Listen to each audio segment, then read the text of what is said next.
Hello students, P block में अब जो नया ग्रुप हमको पढ़ना है वो है ग्रुप 60, जिसको ऑक्सीजन फैमिली भी कहते हैं।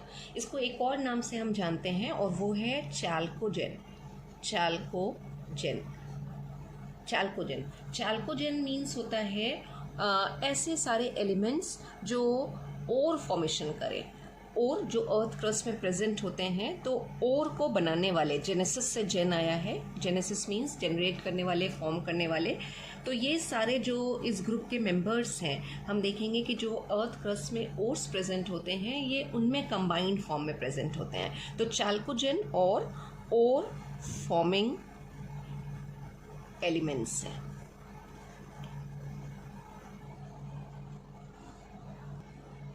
तो अब हम इस फैमिली के मेंबर्स के साथ फेमिलियर हो जाते हैं कि ऑक्सीजन फैमिली में कौन कौन से मेंबर्स या कौन कौन से एलिमेंट्स आते हैं। तो हमारे पास जो एलिमेंट्स हैं वो है ऑक्सीजन। फर्स्ट मेंबर के नाम पे ही फैमिली का नाम रखा जाता है, तो इसलिए इसको बोलते हैं हम ऑक्सीजन फैमिली। तो फर्स्ट मेंबर जो है वो है ऑक्सीजन। ऑक्सीजन के बाद आता है sulphur.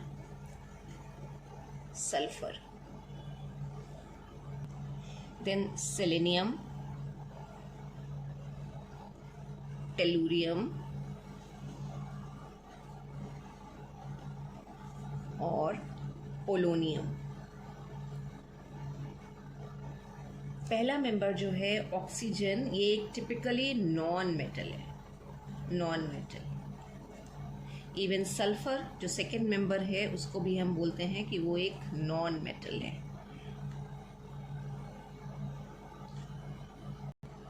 Next two members selenium और टेलुरियम, मेटल और नॉन मेटल दोनों की कैरेक्टरिस्टिक शो करते हैं। तो ऐसे सब्सटेंसेस को हम क्या बोलते हैं? मेटेलॉइड्स।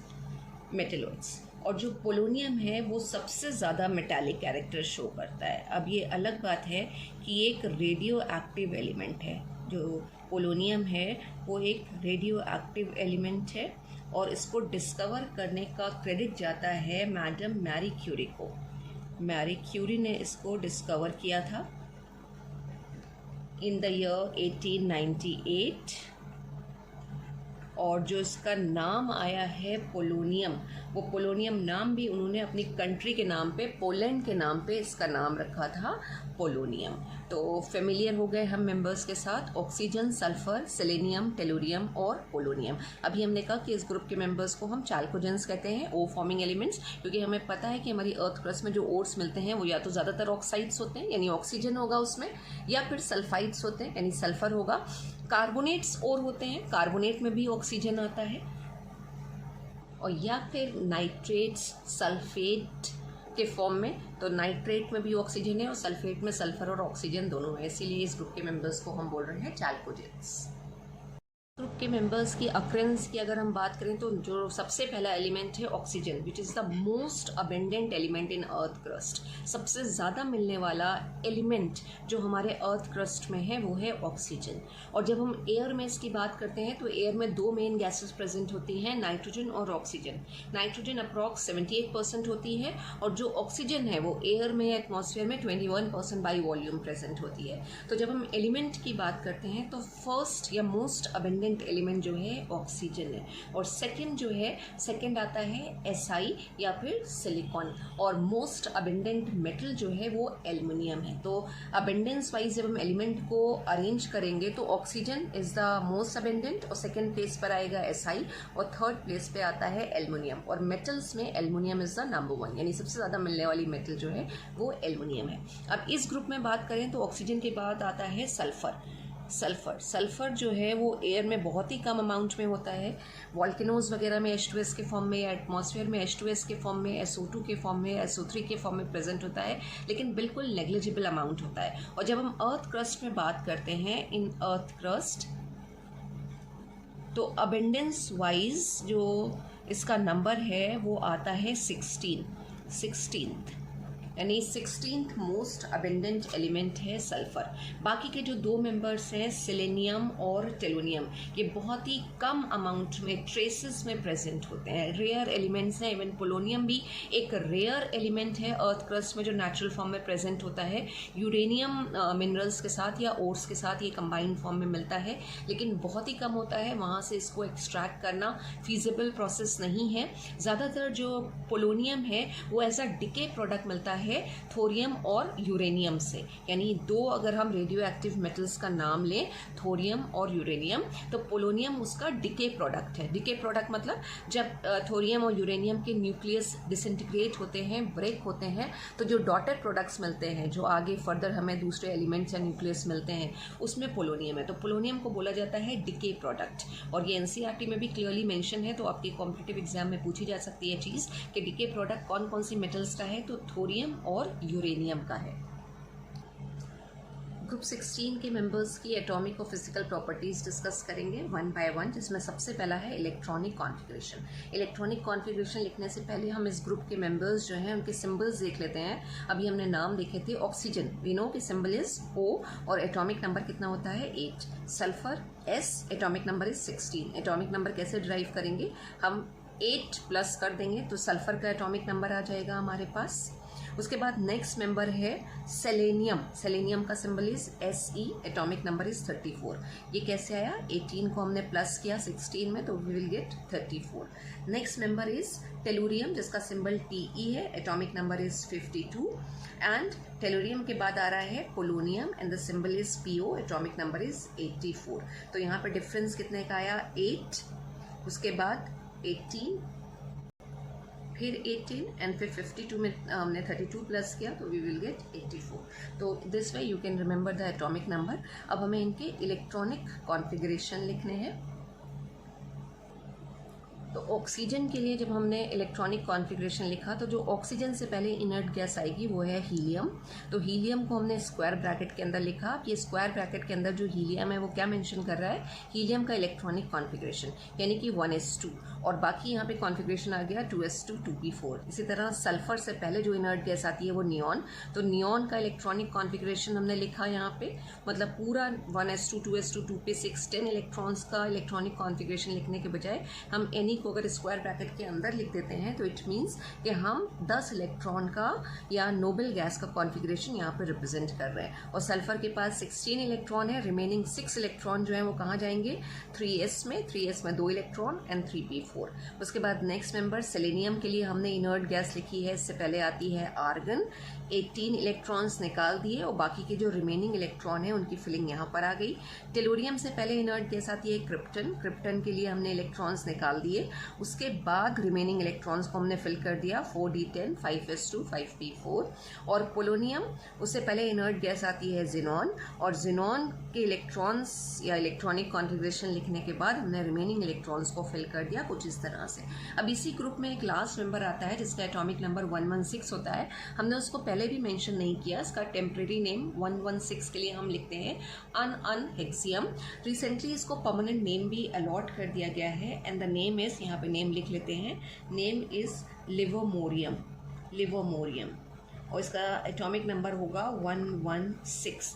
ये एक तरह से मैन मेड है, रेडियो एक्टिव है और बहुत ही अनस्टेबल होता है। प्रॉपर्टीज़ इसकी हमें बहुत ज़्यादा अभी पता नहीं है, तो इनफैक्ट हम सभी ग्रुप में क्या करते हैं, जो लास्ट मेंबर होता है उसकी प्रॉपर्टीज़ की बात नहीं करते हैं। इवन इस ग्रुप में जो पोलोनियम है वो भी रेडियो एक्टिव है, तो रेडियो एक्टिव एलिमेंट्स की हम प्रॉपर्टीज़ को डिस्कस नहीं करते हैं। हम जो मेजर प्रॉपर्टीज़ डिस्कस करेंगे वो oxygen, sulphur, selenium and tellurium की ही डिस्कस करेंगे।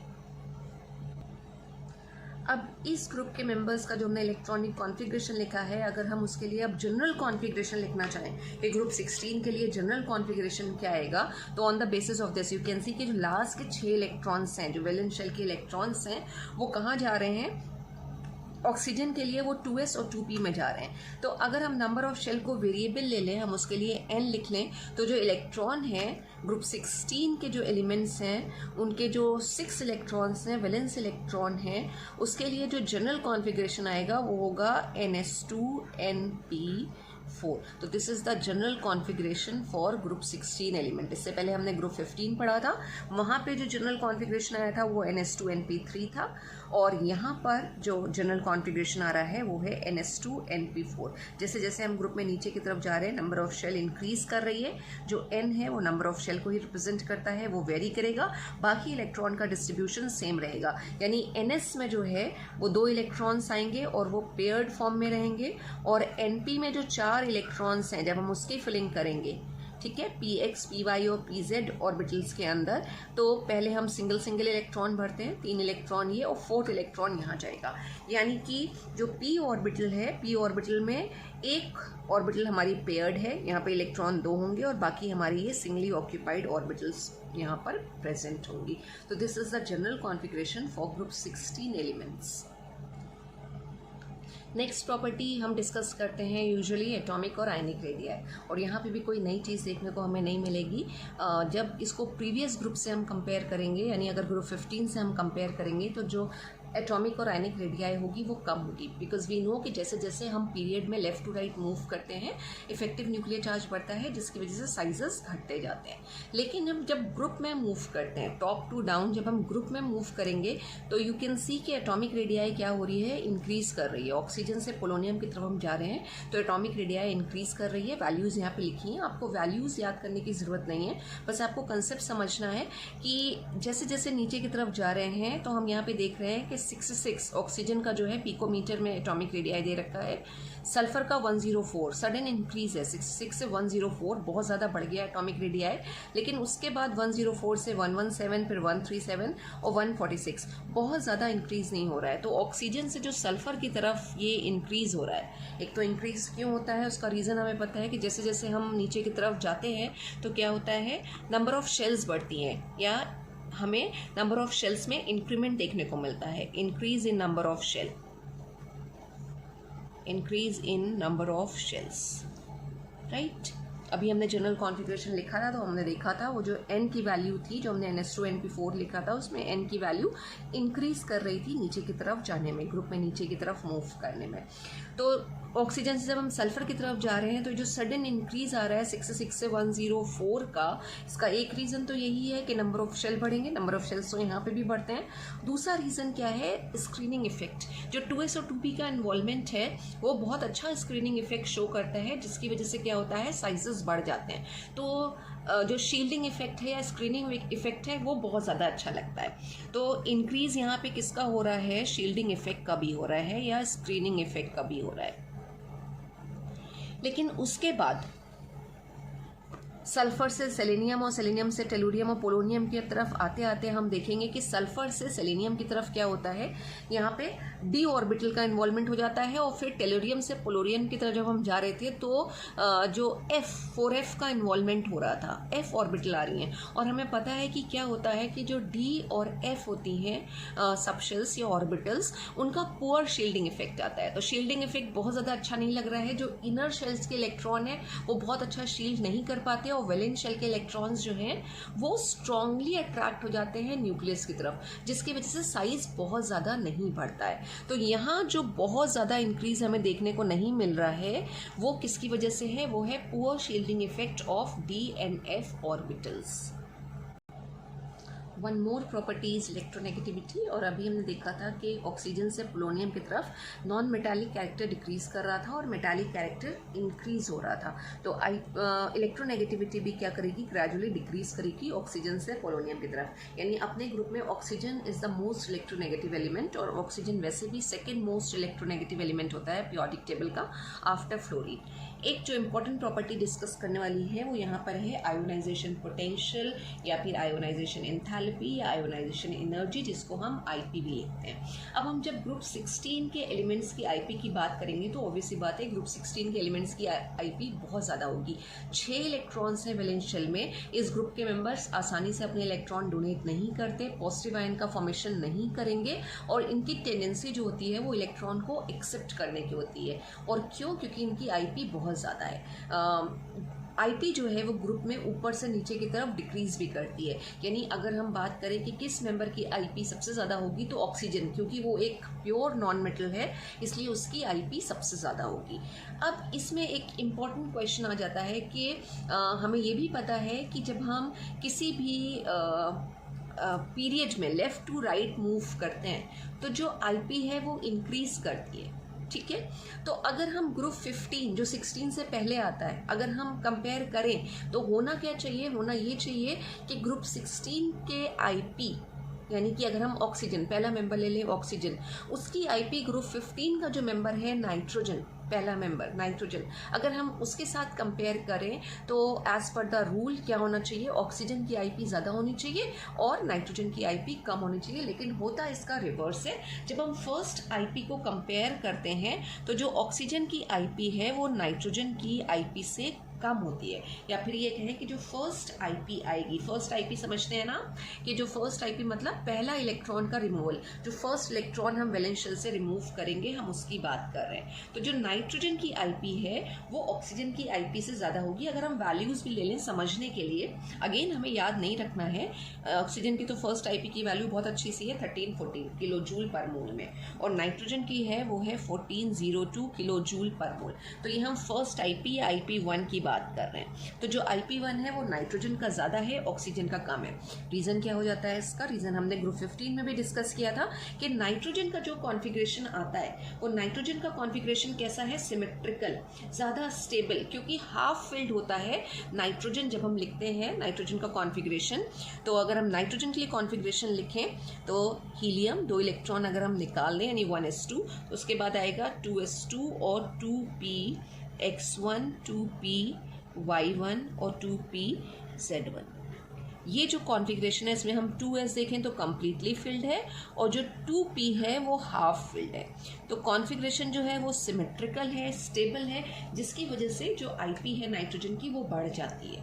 और अगर हम ऑक्सीजन की बात करेंगे तो ऑक्सीजन का कॉन्फ़िगरेशन अभी हमने लिखा था हीलियम और उसके बाद 2s2 और 2p4 आ रहा था, 2p4। ऑर्बिटल डायग्राम बना लें तो 2s कम्प्लीटली फिल्ड है और 2p में इलेक्ट्रॉन्स की फिलिंग कैसे होगी, 1 2 3 और 4, राइट। तो जो फर्स्ट आईपी है वो नाइट्रोजन की ज़्यादा है। लेकिन जब हम IP2 की बात करेंगे, IP2, अब IP2 में क्या होगा, IP2 मीन्स सेकेंड इलेक्ट्रॉन का रिमूवल, दूसरा इलेक्ट्रॉन हमें निकालना है। तो दूसरा इलेक्ट्रॉन निकालने के लिए यहाँ से तो अब आसानी से निकल जाएगा क्योंकि पहले स्टेबल था, डिफ़िकल्टी थी, लेकिन अब एक इलेक्ट्रॉन निकालने के बाद इतनी डिफ़िकल्टी नहीं रही, कॉन्फ़िगरेशन स्टेबल नहीं रहा।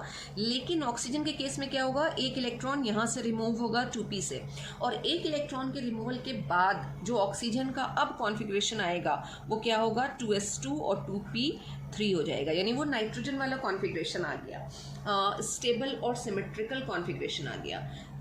और उस वजह से क्या होगा, अब जो IP2 होगी ऑक्सीजन की, that will be more than the IP2 of nitrogen. This is IP2 of oxygen की हम बात कर रहे थे, राइट। दो और इजी सी फिजिकल प्रॉपर्टीज़ हैं। एक फिजिकल स्टेट की अगर हम बात करें तो उसका पहला मेंबर है ऑक्सीजन, वो डाई ऑक्सीजन के फॉर्म में एटमॉस्फेयर में एग्जिस्ट करता है, एक गैस है। तो ऑक्सीजन एक गैस है, लेकिन बाकी के जो मेंबर्स हैं वो सॉलिड्स हैं। और ये एक इम्पॉर्टेंट क्वेश्चन बनता है आपका इस ग्रुप से कि why oxygen is a gas whereas जो नेक्स्ट मेंबर है sulphur is a solid. Board में कई बार ये क्वेश्चन पूछा गया है, इसको हमने ग्रुप 15 में भी डिस्कस किया था। वहाँ नाइट्रोजन जो पहला मेंबर था वो गैस था और फॉस्फोरस जो था वो सॉलिड था। हम अगेन इस ग्रुप में फिर से इसको डिस्कस करेंगे। और एक और जो हमारे पास फिजिकल प्रॉपर्टी है वो है melting points and boiling points. अब मेल्टिंग पॉइंट और बॉइलिंग पॉइंट में क्या ट्रेंड रहता है, बेसिकली जब हम ग्रुप में ऊपर से नीचे की तरफ मूव करते हैं तो हमें पता है मॉलिकुलर साइजेस बढ़ते हैं, एटॉमिक साइज बढ़ता है, मास बढ़ता है, और जैसे जैसे मास बढ़ेगा वैसे वैसे वॉन डर वॉल फोर्सेस बढ़ते हैं, क्योंकि जो van der Waals forces of attraction है, van der Waals forces of attraction वो डायरेक्टली प्रोपोर्शनल होते हैं किसके, मॉलिकुलर साइज के या फिर मॉलिकुलर मास के। Molecular mass, molecular size. तो जैसे जैसे साइज बढ़ेगा वैसे वैसे मास बढ़ेगा, और वैसे वैसे क्या होगा, वॉन डर वाल फोर्सेस इंक्रीज होंगे। और अगर वॉन डर वाल फोर्सेस इंक्रीज होंगे तो हमें पता है क्या होगा, जो मेल्टिंग पॉइंट और बॉइलिंग पॉइंट हैं वो भी इंक्रीज करेंगे। तो melting point and boiling point increases, and just because why this is happening, just because the size or the masses are increasing going down the group। एक property और है allotropy, जो हमने कार्बन में बहुत अच्छे से पढ़ी है, क्योंकि कार्बन पीरियोडिक टेबल का एक ऐसा एलिमेंट है जो सबसे ज़्यादा एलोट्रॉप्स बनाता है। लेकिन इस ग्रुप में यहाँ पे भी सारे मेंबर्स जो हैं वो एलोट्रॉप्स बनाते हैं, एलोट्रॉपी का फिनोमेना शो करते हैं। ऑक्सीजन की बात करें तो ऑक्सीजन 2 एलोट्रॉपिक फॉर्म में एग्जिस्ट करता है, डाईऑक्सीजन और ओजोन, जो हमें इस ग्रुप के कंपाउंड की तरह पढ़ना है, इनकी मेथड ऑफ प्रिपरेशन भी और इनकी रिएक्शंस भी। इवन सल्फर भी एलोट्रॉपिक फॉर्म में जो एग्जिस्ट करता है वो इसके रोम्बिक फॉर्म और मोनोक्लिनिक फॉर्म्स कहलाते हैं, और उस पर भी आपसे क्वेश्चन पूछ लिया जाता है। तो सल्फर के एलोट्रॉपिक फॉर्म्स भी इंपॉर्टेंट हैं, और वो हम आगे की क्लासेस में डिस्कस करेंगे। तो this is all for today's class. Thank you so much students.